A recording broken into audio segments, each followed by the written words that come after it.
Hi అండి, మా ఇంటి వంటకి స్వాగతం అండి. ఈరోజు ఏంటంటే క్యారెట్లు చూసారు కదండి, చాలా పెద్దగా ఉన్నాయి. అలాగే ముద్ర క్యారెట్లు. ఈరోజు దీంతో ఏం చేస్తున్నానంటే అలవ తీస్తున్నాను. అలవాలో చేయాలి. ఈ వీడియోలోకి వచ్చేసేయండి. ముందుగా ఈ పొట్టు తీసేసుకొని కూర తీసేసుకోవాలండి. వీడియోకి వచ్చండి. చూడండి, చెక్కుతుంటే ఎంత మంచి కలర్ వస్తుందో. అలాగే అలవా కూడా మంచి కలర్ వస్తుంది అన్నమాట. మనకి ఏ ఫుడ్ కలర్ వేయకూడదు. అయినా ఫుడ్ కలర్ కూడా మంచిది కాదు. షుగర్ తక్కువ వేసుకొని చేసుకుంటే మనం ఇష్టంగా తినొచ్చు అన్నమాట. నేనైతే మొత్తం అలా చెక్కేస్తున్నాను. ఇవి నెయ్యిలో వేపితే ఎంత అవ్వదు, కొద్దిగానే అవుతుంది. అందుకని 3 వేస్తున్నాను అన్నమాట.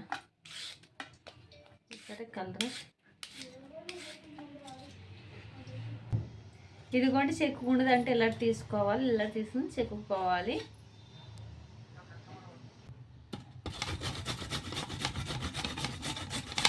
తింటున్నప్పుడు ఈజీగానే ఉంటుంది, కానీ చేస్తున్నప్పుడు కొంచెం కష్టం అనిపిస్తుంది ఇలాంటి గీసినప్పటికి.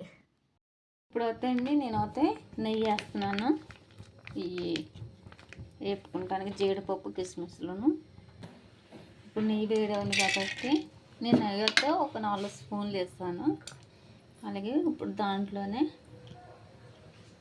ఒక కిస్మిస్లు కూడా వేసుకోవాలి.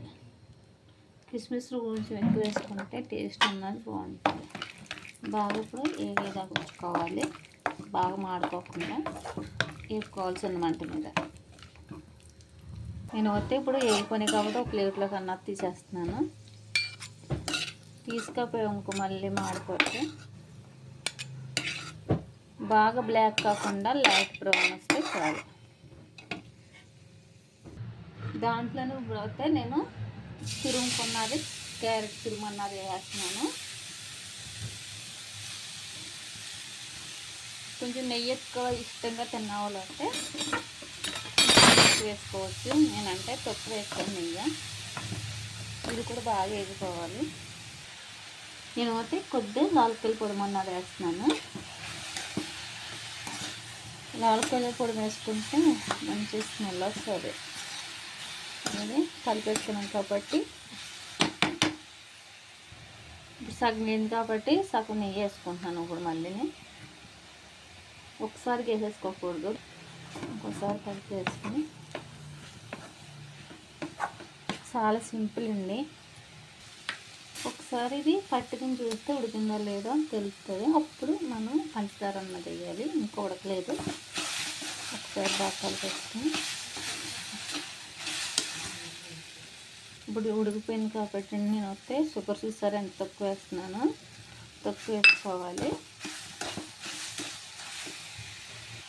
ఇప్పుడు అయితే నేను మిల్క్ మేడ్ అన్నది వేస్తానండి. సరిపోతే మళ్ళీ వేస్తాను. ఒకసారి కలిపేసి పాలు వేసుకుంటే మనకి పాలు అన్నవి అది ఎగిరిపోయాక ముక్కల కింద వచ్చేస్తుంది. అందుకని నేను పాలు వేస్తలేదు. ఒక 5 నిమిషాలు ఉంచేసుకుంటాను. కొంచెం వేస్తాను.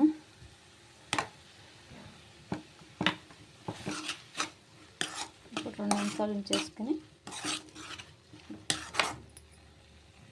ఇప్పుడు ఫైనల్ పోతే మనం ఏదైతే డ్రై ఫ్రూట్స్ ఫ్రై చేసుకున్నామో అవి కూడా వేసుకొని ఒకసారి అయితే కలిపేసుకుందామండి. ఇంకా గ్యాస్ అయితే ఆఫ్ చేసేస్తున్నాను. మీకు ఈ వీడియో నచ్చితే కానీ లైక్ చేయండి, షేర్ చేయండి. మన ఇంటికి ఎవరైనా గెస్ట్లు వచ్చినా సరే ఇలాంటి ఇంట్లోనే చేసి పెడితే చాలా మంచిదండి. ఓకేనండి.